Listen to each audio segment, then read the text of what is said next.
ਅਸੀਂ ਸਭ ਚਾਹੁੰਦੇ ਹਾਂ ਕਿ ਇਹ ਸੰਸਾਰ ਭਲਾ ਬਣੇ ਤਾਂ ਜੋ ਲੋਕ ਸ਼ਾਂਤੀ ਨਾਲ ਰਹਿਣ, ਪਿਆਰ ਅਤੇ ਨਿਆਂ ਦਾ ਵਿਵਹਾਰ ਕਰਨ। ਪਰ ਇੱਕ ਮੁਸ਼ਕਿਲ ਹੈ, ਸਾਡੇ ਮਨੁੱਖਾਂ ਵਿੱਚ ਕੁਝ ਅਜਿਹਾ ਹੈ ਜੋ ਸਾਨੂੰ ਤਬਾਹੀ ਅਤੇ ਬਰਬਾਦੀ ਦੀ ਵੱਲ ਲਗਾਤਾਰ ਉਕਸਾਉਂਦਾ ਹੈ ਅਤੇ ਅਸੀਂ ਇਸ ਨੂੰ ਬੁਰੀਆਈ ਕਹਿੰਦੇ ਹਾਂ। ਬਾਈਬਲ ਦੇ ਦ੍ਰਿਸ਼ਟੀਕੋਣ ਤੋਂ ਬੁਰੀਆਈ ਘੱਟੋ-ਘੱਟ ਦੋ ਤਰੀਕਿਆਂ ਨਾਲ ਚੀਜ਼ਾਂ ਨੂੰ ਤਬਾਹ ਕਰਦੀ ਹੈ। ਸਾਡੀ ਬੁਰੀਆਈ ਦਾ ਇੱਕ ਸਿੱਧਾ ਅਸਰ ਹੁੰਦਾ ਹੈ। ਉਦਾਹਰਨ ਵਜੋਂ, ਜਦੋਂ ਕੋਈ ਕਿਸੇ ਦੀ ਚੋਰੀ ਕਰਦਾ ਹੈ ਤਾਂ ਉਹਨਾਂ ਨੇ ਬੇਇਨਸਾਫੀ ਪੈਦਾ ਕੀਤੀ ਹੈ। ਇਸ ਲਈ ਇਸ ਨੂੰ ਠੀਕ ਕਰਨ ਲਈ ਉਹਨਾਂ ਨੂੰ ਕੁਝ ਦੇਣ ਦੀ ਜ਼ਰੂਰਤ ਹੈ। ਪਰ ਬੁਰੀਆਈ ਦਾ ਇੱਕ ਹੋਰ ਅਸਿੱਧਾ ਪ੍ਰਭਾਵ ਵੀ ਹੈ, ਕਿਉਂਕਿ ਉਹਨਾਂ ਨੇ ਸਬੰਧ ਦੇ ਮਾਹੌਲ ਨੂੰ ਵੀ ਨਾਸ਼ ਕਰ ਦਿੱਤਾ ਹੈ, ਜਿਸ ਨਾਲ ਭਰੋਸੇ ਦੀ ਕਮੀ ਹੋ ਜਾਂਦੀ ਹੈ, ਜਜ਼ਬਾਤੀ ਠੇਸ ਪਹੁੰਚਦੀ ਹੈ। ਇਹ ਬਰਬਾਦੀ ਵਾਂਗ ਹੈ ਅਤੇ ਉਹਨਾਂ ਨੂੰ ਇਸ ਨੂੰ ਵੀ ਠੀਕ ਕਰਨ ਦੀ ਲੋੜ ਹੈ। ਹੁਣ ਬਹੁਤ ਸਾਰੇ ਲੋਕ ਮੰਨਦੇ ਹਨ, ਵੇਖੋ, ਪਰਮੇਸ਼ਰ ਭਲਾ ਹੈ, ਉਸ ਨੂੰ ਹੀ ਸਾਰੇ ਸੰਸਾਰ ਨੂੰ ਬੁਰੀਆਈ ਤੋਂ ਮੁਕਤ ਕਰਨਾ ਚਾਹੀਦਾ ਹੈ। ਪਰ ਇਮਾਨਦਾਰੀ ਨਾਲ ਸੋਚੋ, ਮੇਰਾ ਮਤਲਬ ਕਿ ਜੋ ਬੁਰੀਆਈ ਮੈਨੂੰ ਚਾਰੇ ਪਾਸੇ ਵਿਖਾਈ ਦਿੰਦੀ ਹੈ, ਇਹ ਉਹੀ ਬੁਰੀਆਈ ਹੈ ਜੋ ਮੇਰੇ ਅੰਦਰ ਹੈ। ਅਸੀਂ ਸਭ ਨੇ ਇਸ ਵਿੱਚ ਯੋਗਦਾਨ ਪਾਇਆ ਹੈ ਅਤੇ ਅਸੀਂ ਲਗਾਤਾਰ ਇਸੇ ਤਰ੍ਹਾਂ ਹੀ ਕਰਦੇ ਰਹਿੰਦੇ ਹਾਂ। ਸੋ ਇਹ ਸੋਚ ਸਾਨੂੰ ਉਲਝਣ ਵਿੱਚ ਪਾ ਦਿੰਦੀ ਹੈ। ਜੇਕਰ ਪਰਮੇਸ਼ਰ ਨੇ ਜਗਤ ਵਿੱਚੋਂ ਬੁਰੀਆਈ ਦਾ ਨਾਸ਼ ਕਰਨਾ ਹੈ ਤਾਂ ਸਭ ਤੋਂ ਪਹਿਲਾਂ ਸਾਨੂੰ ਨਾਸ਼ ਕਰਨਾ ਹੋਵੇਗਾ। ਅਤੇ ਇਸੇ ਲਈ ਬਾਈਬਲ ਦੀ ਕਹਾਣੀ ਕਮਾਲ ਦੀ ਹੈ। ਇਹ ਪਰਮੇਸ਼ਰ ਇੰਨਾ ਭਲਾ ਹੈ ਕਿ ਉਹ ਕੇਵਲ ਇਸ ਜਗਤ ਵਿੱਚੋਂ ਬੁਰਾਈ ਨੂੰ ਖਤਮ ਹੀ ਨਹੀਂ ਕਰਨ ਜਾ ਰਿਹਾ, ਸਗੋਂ ਉਹ ਮਨੁੱਖਤਾ ਨੂੰ ਨਾਸ਼ ਕੀਤੇ ਬਿਨਾਂ ਅਜਿਹਾ ਕਰਨ ਜਾ ਰਿਹਾ ਹੈ।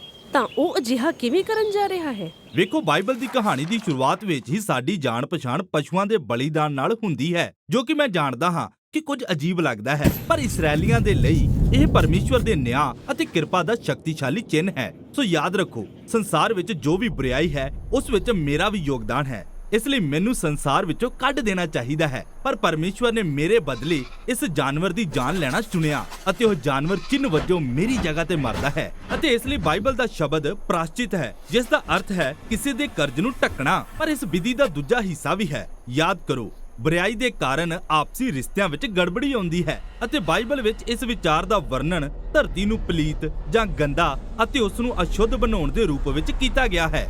ਇਸ ਲਈ ਜਾਜਕ ਹੈਕਲ ਦੇ ਵੱਖ-ਵੱਖ ਭਾਗਾਂ ਵਿੱਚ ਪਸ਼ੂ ਦੇ ਲਹੂ ਨੂੰ ਛਿੜਕ ਕੇ ਵਿਨਾਸ਼ਕਾਰੀ ਨੂੰ ਚਿੰਨ੍ਹ ਦੇ ਰੂਪ ਵਿੱਚ ਧੋ ਦੇਣਗੇ। ਤਾਂ ਜਾਨਵਰਾਂ ਦਾ ਲਹੂ ਚੀਜ਼ਾਂ ਨੂੰ ਸ਼ੁੱਧ ਕਰਦਾ ਹੈ?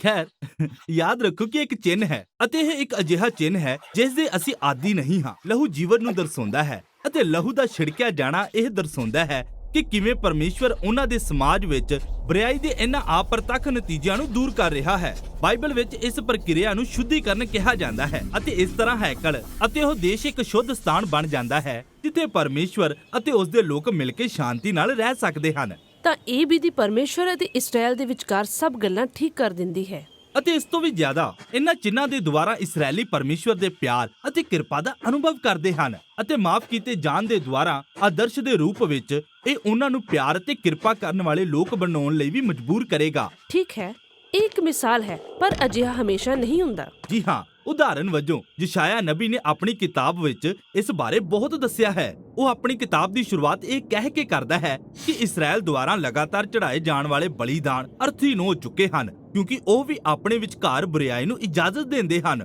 ਜਿਵੇਂ ਕਿ ਗਰੀਬਾਂ ਅਤੇ ਕੁਚਲਿਆ ਹੋਇਆਂ ਨੂੰ ਨਜ਼ਰਅੰਦਾਜ਼ ਕਰਨਾ। ਇੱਥੋਂ ਤੱਕ ਕਿ ਇਸਰਾਏਲੀ ਬਾਦਸ਼ਾਹ ਵੀ ਨਿਆਂ ਨੂੰ ਤੋੜ ਮਰੋੜ ਰਹੇ ਸਨ। ਪਰ ਯਸ਼ਾਇਆ ਉਸ ਦਿਨ ਦੀ ਉਡੀਕ ਕਰ ਰਿਹਾ ਸੀ ਜਦੋਂ ਦਾਊਦ ਦੀ ਵੰਸ਼ਾਵਲੀ ਵਿੱਚ ਉਹ ਨਵਾਂ ਰਾਜਾ ਆਵੇਗਾ ਅਤੇ ਬੁਰਾਈ ਨਾਲ ਨਜਿੱਠੇਗਾ, ਪਰ ਇੱਕ ਹੈਰਾਨੀਜਨਕ ਤਰੀਕੇ ਨਾਲ। ਉਹ ਬਾਦਸ਼ਾਹ ਇੱਕ ਸੇਵਕ ਬਣੇਗਾ ਅਤੇ ਨਾ ਸਿਰਫ ਸੇਵਾ ਕਰੇਗਾ, ਸਗੋਂ ਉਹ ਆਪਣੇ ਲੋਕਾਂ ਦੁਆਰਾ ਕੀਤੀ ਗਈ ਬੁਰਾਈ ਦੇ ਲਈ ਦੁੱਖ ਵੀ ਝੱਲੇਗਾ ਅਤੇ ਮਰੇਗਾ ਅਤੇ ਉਸ ਦੀ ਜ਼ਿੰਦਗੀ ਇੱਕ ਕੁਰਬਾਨੀ ਦੀ ਤਰ੍ਹਾਂ ਭੇਟ ਕੀਤੀ ਜਾਵੇਗੀ। ਇਹ ਉਹ ਵਾਅਦਾ ਹੈ ਜਿਸ ਬਾਰੇ ਯਿਸੂ ਨੇ ਵਿਸ਼ਵਾਸ ਕੀਤਾ ਸੀ ਕਿ ਉਹ ਇਸ ਨੂੰ ਪੂਰਾ ਕਰ ਰਿਹਾ ਸੀ। ਉਹ ਇਸਰਾਏਲ ਦਾ ਰਾਜਾ ਹੈ ਜੋ ਦੁੱਖ ਝੱਲ ਰਿਹਾ ਹੈ ਅਤੇ ਸਲੀਬ ਤੇ ਮਰ ਰਿਹਾ ਹੈ। ਅਸਲ ਵਿੱਚ ਯਿਸੂ ਨੇ ਆਪ ਯਸ਼ਾਇਆ ਦੇ ਸ਼ਬਦਾਂ ਦੀ ਵਰਤੋਂ ਕੀਤੀ ਜਦੋਂ ਉਸਨੇ ਕਿਹਾ ਕਿ ਉਹ ਟਹਿਲ ਕਰਨ ਅਤੇ ਬਹੁਤਿਆਂ ਲਈ ਨਿਸਤਾਰੇ ਦਾ ਮੁੱਲ ਭਰਨ ਨੂੰ ਆਪਣੀ ਜਾਨ ਦੇਣ ਆਇਆ, ਅਤੇ ਉਹ ਸ਼ਬਦ ਨਿਸਤਾਰਾ ਪ੍ਰਾਚੀ ਦੀ ਕੁਰਬਾਨੀ ਦੀ ਵੱਲ ਇਸ਼ਾਰਾ ਕਰਦਾ ਹੈ। ਅਤੇ ਇਸ ਤਰ੍ਹਾਂ ਅਸੀਂ ਪੂਰੇ ਨਵੇਂ ਨੇਮ ਵਿੱਚ ਇਹ ਵੇਖਦੇ ਹਾਂ ਕਿ ਯਿਸੂ ਦੀ ਮੌਤ ਕਿਵੇਂ ਸਾਡੇ ਲਈ ਪ੍ਰਾਚਿਤ ਦਾ ਬਲੀਦਾਨ ਸੀ।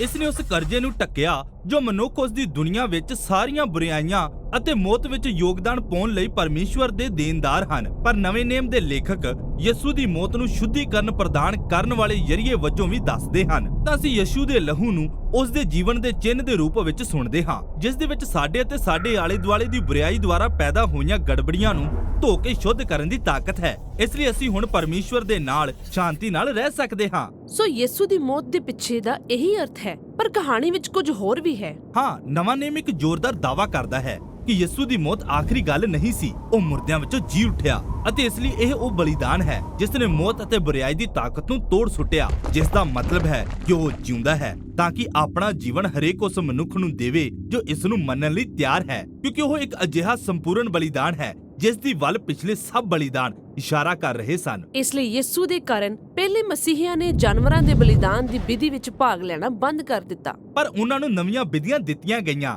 ਇੱਥੇ ਦੋ ਹਨ ਜਿਨ੍ਹਾਂ ਦਾ ਯਿਸੂ ਨੇ ਆਪਣੇ ਚੇਲਿਆਂ ਨੂੰ ਪਾਲਣ ਕਰਨਾ ਸਿਖਾਇਆ ਹੈ। ਪਹਿਲੀ ਨੂੰ ਬਪਤਿਸਮਾ ਕਿਹਾ ਜਾਂਦਾ ਹੈ। ਜਿਵੇਂ ਯਿਸੂ ਦੀ ਮੌਤ ਹੋਈ, ਉਸੇ ਤਰ੍ਹਾਂ ਤੁਸੀਂ ਪਾਣੀ ਵਿੱਚ ਜਾਣ ਨਾਲ ਉਸ ਦੀ ਮੌਤ ਨਾਲ ਵਿਅਕਤੀਗਤ ਰੂਪ ਨਾਲ ਜੁੜ ਜਾਂਦੇ ਹੋ ਅਤੇ ਪਾਣੀ ਵਿੱਚੋਂ ਬਾਹਰ ਨਿਕਲਣ ਤੇ ਤੁਸੀਂ ਯਿਸੂ ਦੇ ਨਾਲ ਜੀਵਨ ਵਿੱਚ ਮੁੜ ਆਉਂਦੇ ਹੋ। ਸੋ ਇਸ ਤਰ੍ਹਾਂ ਬਪਤਿਸਮਾ ਉਹ ਪਵਿੱਤਰ ਵਿਧੀ ਹੈ ਜੋ ਤੁਹਾਡੇ ਜੀਵਨ ਨੂੰ ਯਿਸੂ ਦੀ ਮੌਤ ਅਤੇ ਜੀ ਉੱਠਣ ਨਾਲ ਜੋੜਦੀ ਹੈ। ਦੂਸਰੀ ਵਿਧੀ ਪ੍ਰਭੂ ਭੋਜ ਹੈ ਜੋ ਯਿਸੂ ਨੇ ਉਸ ਦੇ ਚੇਲਿਆਂ ਨਾਲ ਕੀਤੇ ਅੰਤਿਮ ਭੋਜ ਨੂੰ ਚਿੰਨ੍ਹ ਦੇ ਰੂਪ ਵਿੱਚ ਦੁਹਰਾਉਣ ਦੁਆਰਾ ਕੀਤਾ ਜਾਂਦਾ ਹੈ। ਉਸਨੇ ਰੋਟੀ ਅਤੇ ਪਿਆਲੇ ਦਾ ਇਸਤੇਮਾਲ ਆਪਣੀ ਮੌਤ ਨੂੰ ਬਲੀਦਾਨ ਦੇ ਚਿੰਨ੍ਹ ਵਜੋਂ ਦਰਸਾਉਣ ਦੇ ਲਈ ਕੀਤਾ ਸੀ ਅਤੇ ਇਸ ਲਈ ਹੁਣ ਯਿਸੂ ਦੇ ਚੇਲੇ ਨਿਯਮਿਤ ਰੂਪ ਨਾਲ ਰੋਟੀ ਅਤੇ ਪਿਆਲੇ ਨੂੰ ਉਸ ਦੀ ਯਾਦ ਵਿੱਚ ਅਤੇ ਯਿਸੂ ਦੀ ਮੌਤ ਦੀ ਸ਼ਕਤੀ ਅਤੇ ਉਸ ਦੇ ਜੀਵਨ ਵਿੱਚ ਸ਼ਾਮਿਲ ਹੋਣ ਲਈ ਲੈਂਦੇ ਹਨ। ਇਸ ਲਈ ਇਹ ਵਿਧੀਆਂ ਸਾਨੂੰ ਯਿਸੂ ਦਾ ਪਿਆਰ ਯਾਦ ਕਰਵਾਉਂਦੀਆਂ ਹਨ ਅਤੇ ਸਾਨੂੰ ਪਿਆਰ ਅਤੇ ਕਿਰਪਾ ਭਰਿਆ ਜੀਵਨ ਜਿਉਣ ਲਈ ਉਤਸ਼ਾਹਿਤ ਕਰਦੀਆਂ ਹਨ। ਪਰ ਇਹ ਅਸਲ ਵਿੱਚ ਇਸ ਤੋਂ ਵੀ ਜ਼ਿਆਦਾ ਕਰਦੀਆਂ ਹਨ। ਇਹ ਸਾਨੂੰ ਨਵੇਂ ਜੀਵਨ ਦੇ ਸਰੋਤ ਨਾਲ ਜੋੜ ਦਿੰਦੀਆਂ ਹਨ। ਉਹੀ ਸਮਰੱਥਾ ਜਿਸ ਨੇ ਯਿਸੂ ਨੂੰ ਮੁਰਦਿਆਂ ਵਿੱਚੋਂ ਜਿਉਂਦਾ ਕੀਤਾ ਅਤੇ ਇਹ ਸਮਰੱਥਾ